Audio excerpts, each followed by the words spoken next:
So Daniel chapter 6 is where I want to take you.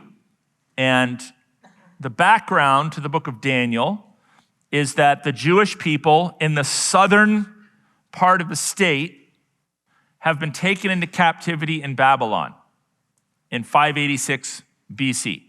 In 722 BC, some 150 years earlier, the northern 10 tribes had already been taken into Assyria. But this is the second exile that happened to God's covenant people, and they find themselves in exile. And as we've been looking at this great book, there's 6 chapters from chapter 2 to chapter 7 written in Aramaic, written for the intention of speaking to both Jews and Gentiles alike, so that Babylonians could read these 6 chapters, as well as the Jews. The Jews could read the first chapter and the last several. And all of these chapters together remind us time and time again of God's sovereign hand over the rulers of the world, and how God's people should respond when the pressure has been turned up. When you find yourself in trials or tribulations, this book helps us to know how to respond. And as we've said before, while Daniel is an incredible role model worth emulating, the message of the book is not a horizontal one. It's not dare to be Daniel. The message of the book is a vertical one. It's dare to worship Daniel's God and be obedient and courageous to Daniel's God as he was. Daniel has been serving as a technocrat, an employee in the courts of the kings of Babylon. He serves faithfully under Nebuchadnezzar. He served faithfully under Belshazzar, his grandson. And now the kingdom has switched hands, and it's being run by a different people group called the Medes and the Persians. And there is a man by the name of Darius who is ruling the nation. So this is the third monarch. There's going to be 4 ultimately that Daniel will serve under. And under each of them, he has tried, he has tested, but he remains faithful, and he is recognized by the various kings as a man who is very much committed to his God. And this chapter is no different. The lesson we're going to learn here is that while the righteous will suffer, God will redeem. The righteous will suffer. Expect, newsflash, if you're a new believer, expect to suffer. Like, I thought I signed up for this thing because my suffering has been too intense, and I thought if I'm a Christian that everything's going to be hunky-dory. No. If you're a believer in God, you will suffer. Some people will suffer unto death. Some people will suffer in other ways, but you will suffer. And yet God will always redeem the circumstances of life for the benefit of his people. God blesses the courageous. You can take that to the bank. So several lessons coming out of that overarching lesson are as follows. Sometimes righteousness is rewarded. The Bible says in verse 1, it pleased Darius to set over the kingdom 120 satraps, 120 kind of mini governors, to be throughout the whole kingdom. So he's dividing up his realm into 120 provinces, essentially. And over them, 3 high officials, of whom Daniel was one. Surprise, surprise.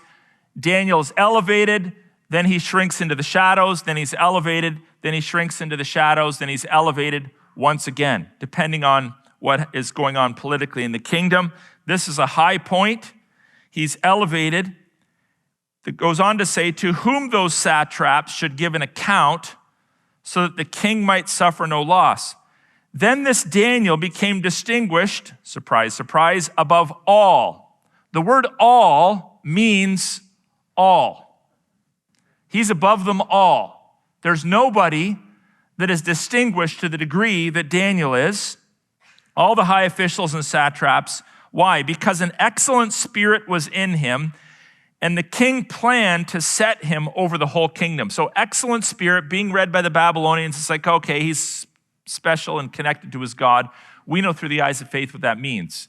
He was a diehard, courageous servant of the true King of Kings and Lord of Lords.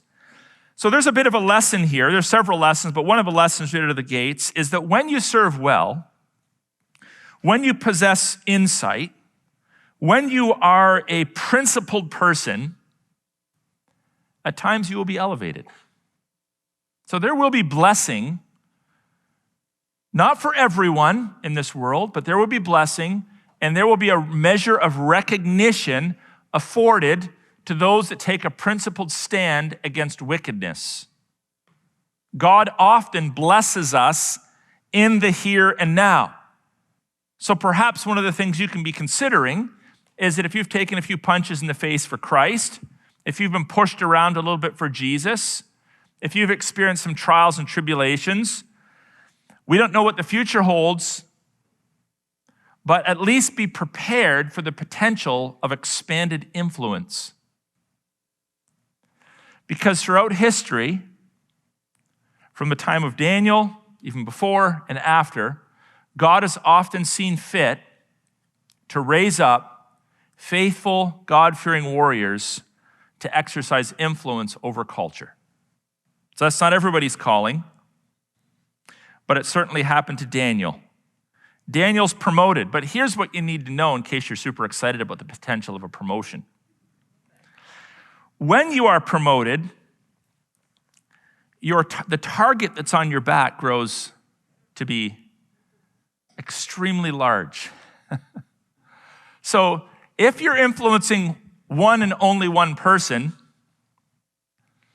you only have one and only one chance to potentially be ridiculed, falsely maligned, thrown under the bus.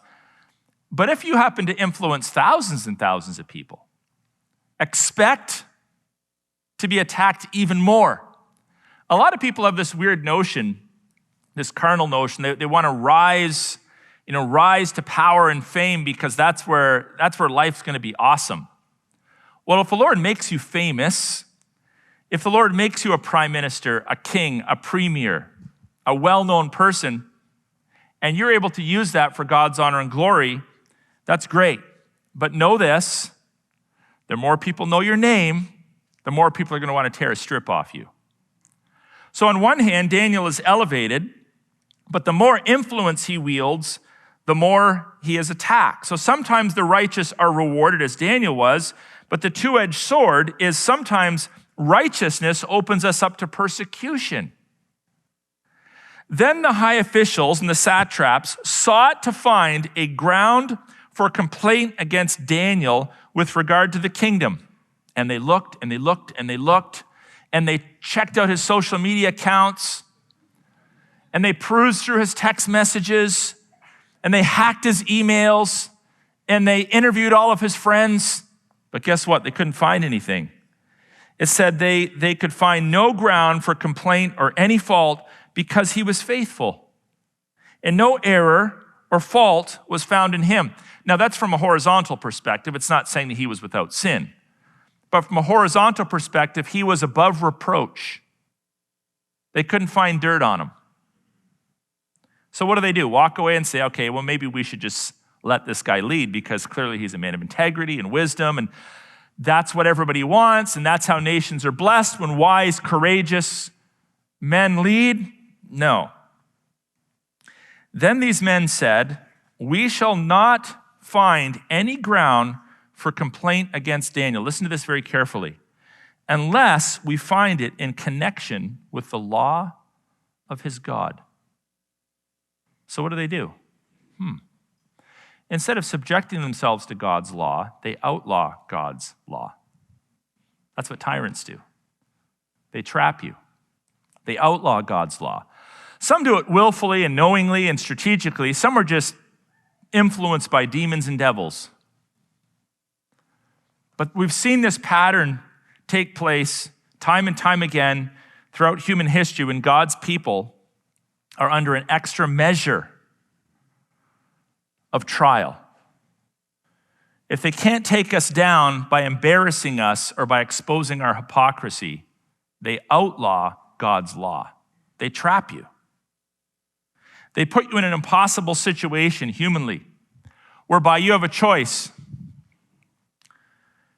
Fail God and survive, or obey God and die. So they come up with a scheme, a plan. Then these high officials and satraps came by agreement to the king and said to him, by the way, listen to the lies. So first of all, they patronize the king. O King Darius, live forever.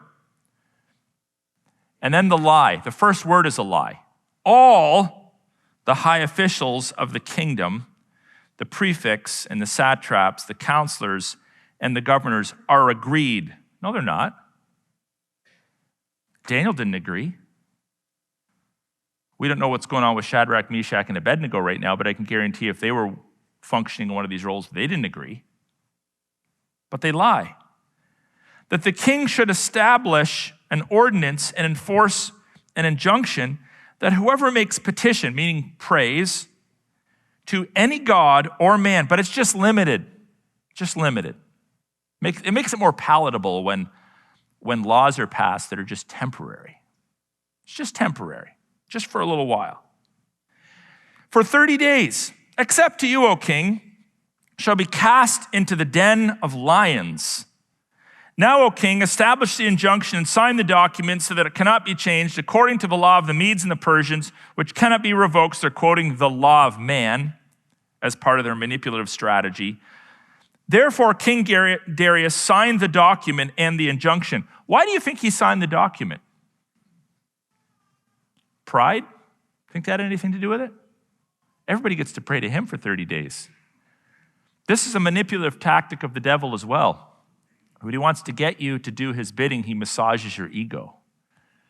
He offers you the kingdoms of the world. Remember the devil didn't learn his lesson come the time of Christ, because remember when Christ was taken into the wilderness and tempted by the devil? Same strategy. We're going to offer you the kingdoms of the world. We're going to offer you power and influence if you just... So they appeal to his pride, and there's probably some politicking going on as well, because he didn't have a chance to interview all 120 plus the 3 governors, 123 individuals. He takes them at their word. Oh, everybody is in agreement with this. So even though I'm the king, it's probably not politically apropos for me to reject what these individuals who sort of keep me in power in part want. I don't want to step on the toes of my cabinet. I don't want my proverbial experts to be ticked off at my decision. So I'm pointing these things out so that you can see, I don't think I need to overpreach it, but so that you can see the patterns of behavior that existed in the 6th century BC that are still in effect today. People are people are people. Culture changes, language changes, food choices change, dress changes, but people are people are people. And this is why it's important to be a student of history, because if you're a student of history, you can more or less predict what's going to happen next. You don't even have to have read the chapter. You know where this is going to go. There's predictable patterns here. The king's pride gets in the way. The wicked fluff and puff him up. By the way, don't get too flattered by recognition from godless people. Don't get too flattered. There's an agenda attached. Don't get too flattered when they vote you into office. Don't get too flattered when they offer you an award. There's generally an agenda attached. The third teachable point is that the righteous don't hide from suffering. The righteous don't hide from suffering. The consequences of obeying God can be very, very painful in the human realm, but they don't really matter. We don't want to cast our pearls before swine. We don't want to unnecessarily give opportunity to evildoers to attack God's people. But we don't calculate, oh man, is this worth obeying God? Look at the potential consequences of this. Could you actually think of any greater consequence than the one that was about to be dispensed to Daniel? So Daniel could have said, you know what? I'm going to lay low for 30 days. I'm literally going to stay home and stay safe. Just for 30 days. I'm going to close the blinds. I'm going to worship in secret. After all, the law isn't written in such a way that it's going to be enforced so that I can't worship. I can still pray, but I I'm going to go underground for a little bit. I'm going to be private about this. When Daniel knew that the document, this is verse 10, had been signed, he went into his house. Okay, so he's retreating. No. Where he had windows in his upper chamber. You can see through windows. They would have been without glass, by the way. Open toward Jerusalem.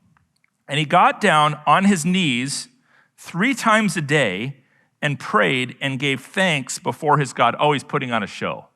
No, listen to what it says next. As he had done previously. This was his routine.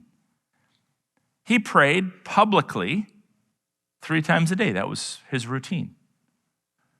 And then this edict is issued that threatens his life, and he just keeps doing it. He's not trying to poke the bear. He's not trying to be a bad boy, a rebel. But evidently he understood that Romans 13 doesn't mean absolute submission to the state. I know Romans 13 wasn't written yet, but the principle of it.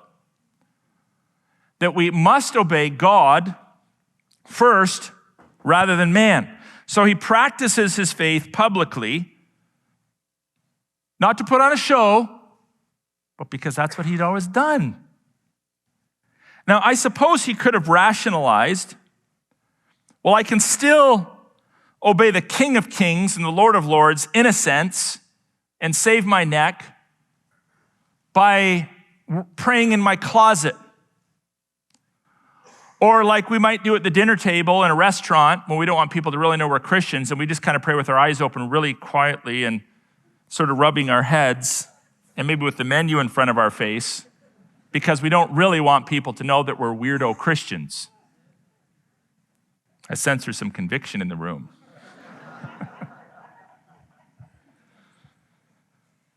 Or he could have said, well, it's only temporary or whatever. There could have been any number of excuses that he came up with.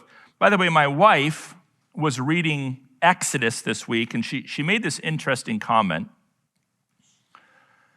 And I started thinking about this a little bit. She mentioned the incidents where Moses is trying to negotiate with Pharaoh. Let my people go. And you know, there's multiple events. There's multiple encounters where Moses is like, Pharaoh, let my people go. God says we have to go. We have to go into the wilderness and worship. These are God's terms. This is the way God wants us to worship. And Moses is at times like, no way, Jose. And other times he's like negotiating. He's always trying to negotiate the terms of worship. God's like, get your people and go out into the wilderness and worship me. And in the 8th chapter, verse 25, Pharaoh's like, well, okay, but you can worship, but worship in Egypt. It's like, well, why not? Well, why not? Why pick a fight with Pharaoh? I mean, at the end of the day, God wants worship. We can give him worship. So just worship in Egypt. Why not save everybody the conflict, the potential consequences? And I started thinking about that, and I kind of thumbed through these accounts this week, and I noticed there's actually several instances where Pharaoh tries to negotiate the terms of worship with Moses. Not just on that one occasion. In chapter 3, verse 25, Pharaoh says, well, I will let you go to sacrifice the Lord your God in the wilderness, only you must not go very far away. So now he's negotiating the distance of worship.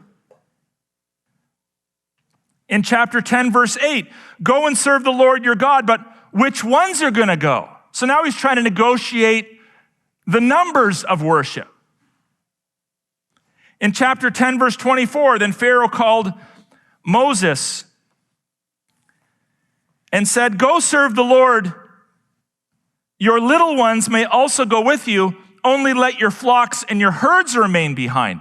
So time and time again, he's like, okay, you can worship, but I want to say in the how, the who, and the where. Does that sound familiar? Oh, we can still worship, but we have to be on Zoom. What's wrong with that?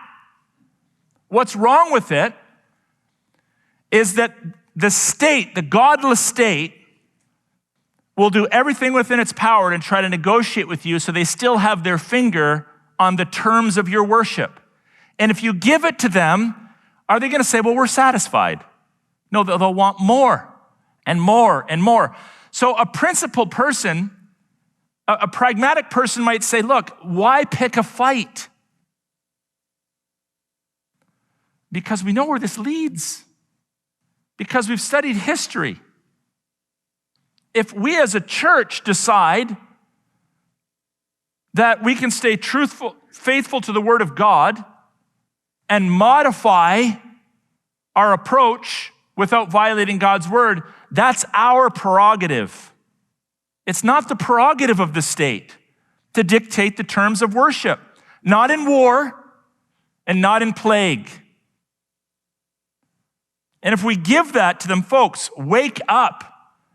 A precedent is set that will be used against the church in the future.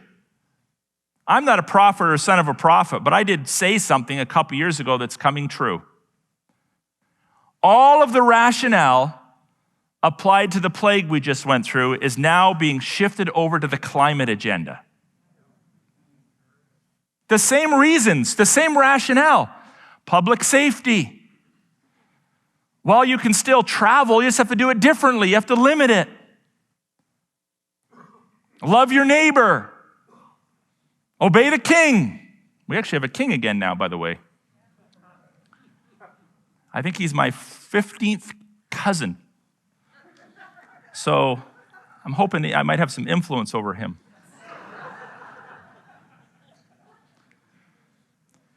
It's like, why not comply? Why not compromise? I mean, let's not be legalistic. Does gather together actually mean gather together physically, or could it be digitally? It's so crazy to think about this. You know what the Bible says. Go into the world, preach the gospel, baptize people. Folks, it sounds like I'm making something up. Over the past couple years, we saw churches take that and revert both to digital baptisms in California, whereby you get your avatar and the pastor shows up as an avatar and there's a digital baptism in virtual reality world. And whereby even some Baptist churches that love baptism so much they put Baptist in their name, did Zoom baptisms. You just baptize yourself in your bathtub at home and they Zoom it into the church. Well, it's compromise. We don't want to be legalistic. This is the rationale. Well, you can guess what happens next. The unrighteous are easily deceived, and Darius here finds himself trapped because he's not principled like Daniel. It's so much easier to be a principled person. It's so much easier instead of calculating the outcomes and trying to figure out how to get what you want while dancing with the political establishment. It's so much simpler just to be principled. Life, just black and white. If God says it, you do it. If he says don't do it, don't do it. Keep everything simple. But not Darius. So he finds himself trapped. It says, then these men came by agreement and found Daniel making petition and plea before his God. I doubt they were just walking by. Oh, there's Daniel. They had a stakeout going on.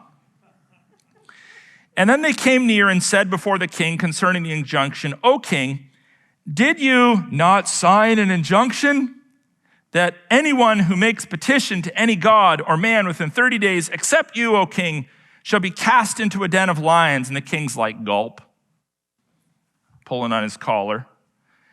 And he said, the thing stands fast according to the law of the Medes and the Persians, which cannot be revoked. And then they answered and said before the king, Daniel, and I bet you the color just went out of his face, who was one of the exiles from Judah, pays no attention to you. Notice that they don't actually refer to him as one of the governors of the land. They don't refer to him by his office. They refer to him as an exile, by referring to his former life. They don't give him the respect that he's actually due. I think that's deliberate. O king, or the injunction you have signed, but makes petition 3 times a day. So the satraps, the governors who are supposed to be helping to govern the nation, are the ones that actually rat out the man of righteousness because they want him out of their way. Darius is trapped. And then the king, when he heard these words, which was much distressed, and set his mind to deliver Daniel. So he's trying to think, how can I get myself out of this? And he labored till the sun went down to rescue him. Then these men came by agreement to the king, bunch of weasels, bunch of lowlifes, bunch of snakes in the grass. And they said to the king, "Know, O king, that this is the law of the Medes and the Persians, that no injunction or ordinance that the king establishes can be changed." So the king, this could never happen in our context, of course, because we have too many checks and balances. We have a threefold branch of government. We have an executive branch, a legislative branch, and we have a judiciary, which are all supposed to keep people in check. And we have a king that's supposed to guard our Constitution through the governor general, or provincially through the lieutenant governor general, so that we got all the checks and balances in place. So this could never happen here, of course, tongue in cheek, but the king is manipulated by his technocrats, his experts. They become the de facto rulers of the kingdom. Because the king, instead of being principled and keeping the law in accordance with God's law, not to suggest they ever really did a good job of that in Babylon, he's manipulated. So the king commands, he doesn't have a choice, unless he's going to be tossed out of the kingdom, that Daniel was brought and cast into the den of lions. So he actually participates in the evil. It's like, well, I don't want to risk my neck, so Daniel, I guess you're going into the lion's den. I don't like it. I know it's wrong. I know I've been trapped. I wish I had more insight, but I'm not risking my neck, so cat food you become. And the king declared to Daniel, of course, "May your God, whom you serve continually, deliver you." It actually reminds me of several occasions on a much lesser level when I was given these $100,000 fines and threatened with a year in jail, and the police officers would come and they'd say, "Hey, between you and I hope you get off, because I agree with you. I hope you get off, but here's your ticket anyway." It's like, I know what I'm doing is immoral, but I'm going to give you a ticket anyway. It happens time and time again in history. And a stone was brought and laid on the mouth of the den. It's almost reminiscent of the garden tomb, where as a messianic figure of sorts, for all intents and purposes, he's dead and he's going to stay dead. When God removed the tomb and our resurrected Christ came out, it wasn't the first time he'd rescued someone in a tomb-like place. So the stone was brought and laid in the mouth of the den, and the king sealed it with his own signet and with the signet of his lords, that nothing might be changed concerning Daniel. And then the king went to his palace and spent the night fasting. No diversions were brought to him, and sleep fled from him. Who of us would ever want to find ourselves in a situation like that, where having been granted authority, having been granted influence, we buckle to manipulation, and then we're laying awake at night wondering, what in the world did I get myself into? You know how you can avoid that? How do you avoid entrapment, folks? How do you avoid being painted into a corner? How do you avoid being manipulated? Very simply. Here's the answer to that. You do the right things without over-calculating the outcomes, period. You let God be God. You do the right thing, and you don't try to manipulate or coerce or chew your fingernails down to the bone thinking, well, what might happen next? What might happen to me? Again, I understand there's a wisdom principle in that you don't want to cast your pearls before swine. If a burglar's knocking on your door, you don't say, "Hey, I want to avoid a problem. I'll just open the door and, here's my wealth. You take advantage of law, closed curtains, weaponry, whatever you can to protect yourself. So you don't cast your pearls before swine. It's like, come on in, take our church away. Come on in, plunder God's people. No, it's not that. But at the same time, we don't overcalculate the outcomes. If God says no, he means no. If God says go, he means go. Whatever God says, we do. And we don't try to overly outmaneuver evil. We resist evil. We speak out against evil. But we don't try to dance a dance with evil, folks. Don't get on the ballroom floor and dance a dance with evil. Ultimately, what happens is we are protected. So the righteous will suffer. And this story, this narrative, which has been told time and time again, you know the outcome. But the reality is it doesn't always happen this way. Sometimes you get eaten. But in this context, while the righteous suffer, ultimately they are protected by God. We've heard this testified to already today. So Daniel's thrown into a lion's den. There's multiple lions in there. How big is a lion? Lions can grow upwards of 800 pounds. That's a big animal. They have a crush capacity of over 600 pounds per square inch. They can jump 35 feet. This isn't your cat, Tommy. The worst he can give you is allergies. These are lions. How is Daniel going to survive this? What's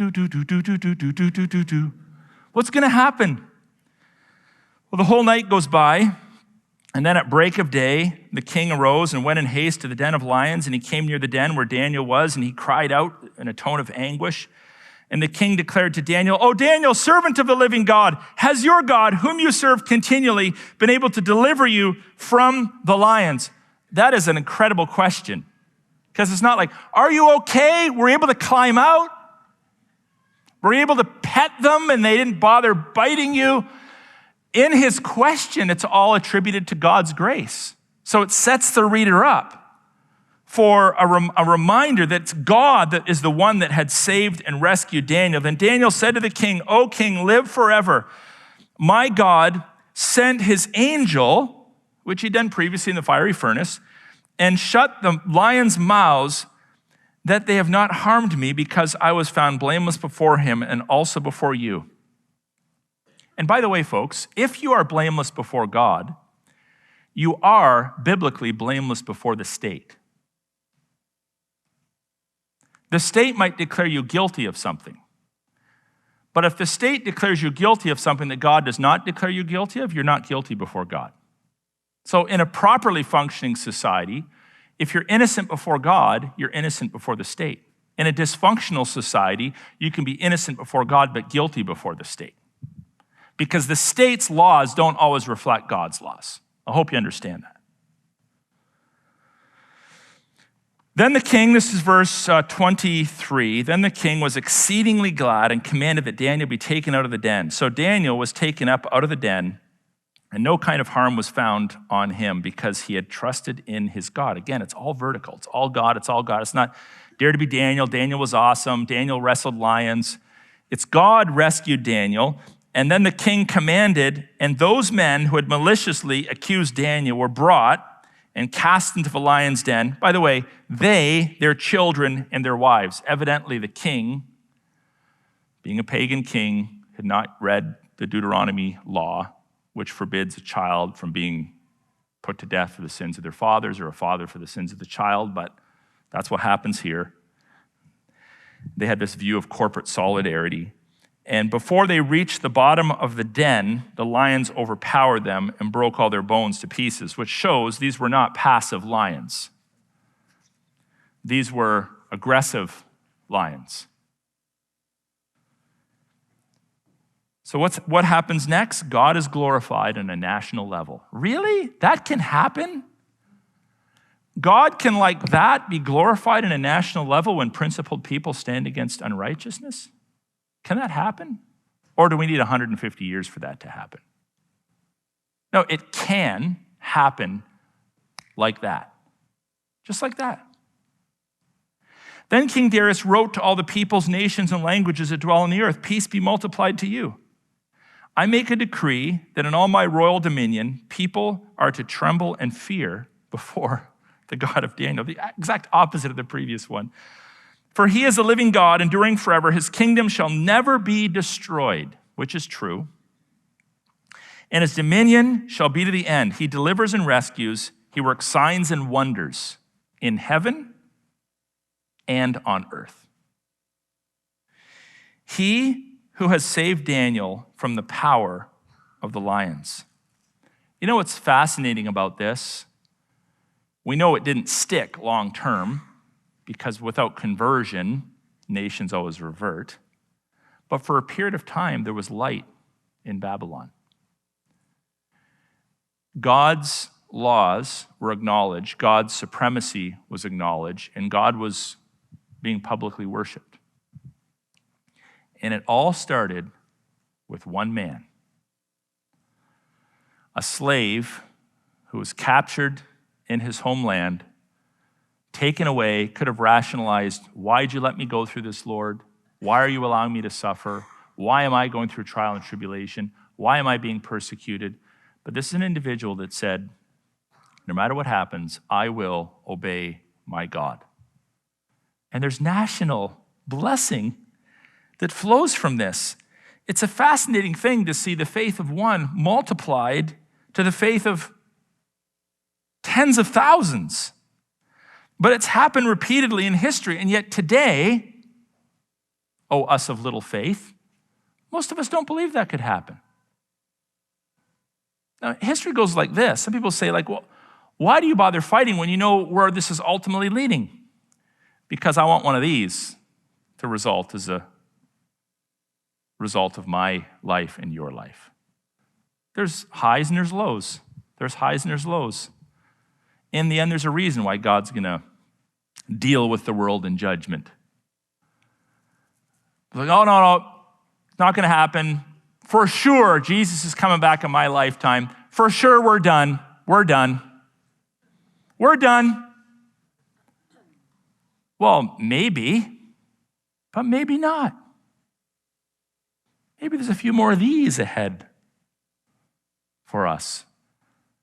But even if there's not, we do the right thing. Even if there's not. And we do it because our eyes are fixed on God. Why is it so hard for Christians in the moment to believe that God can work a miracle and revive a nation? He can. There's no question about it. He can.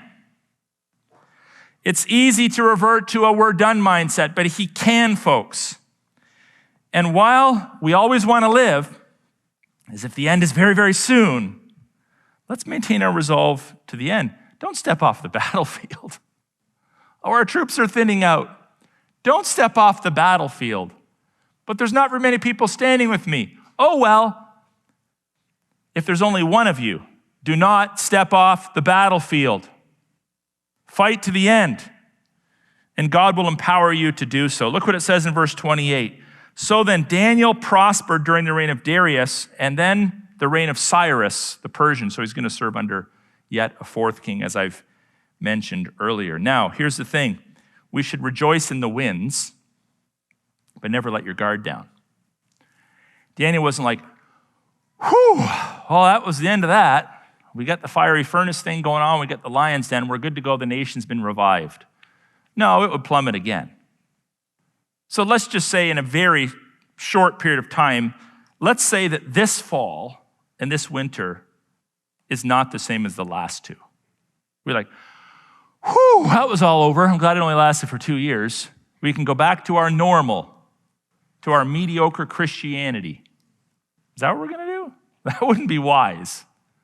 We need to learn the lessons that we've learned over the past 2 years and apply them tenaciously to every adversary that we experience in the future. Never let your guard down.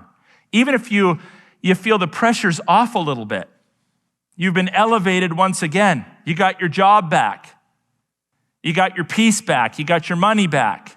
You got your freedom of worship back. You got your freedom of speech back. Even if you get all that back, don't let your guard down. Don't let your guard down. Continue to be a principled person through the highs and the lows and allow God to work his good work through you for his honor and for his glory. So be encouraged and be challenged by these words. And if necessary, be rebuked by them. And allow God to work out his plan and purposes for you.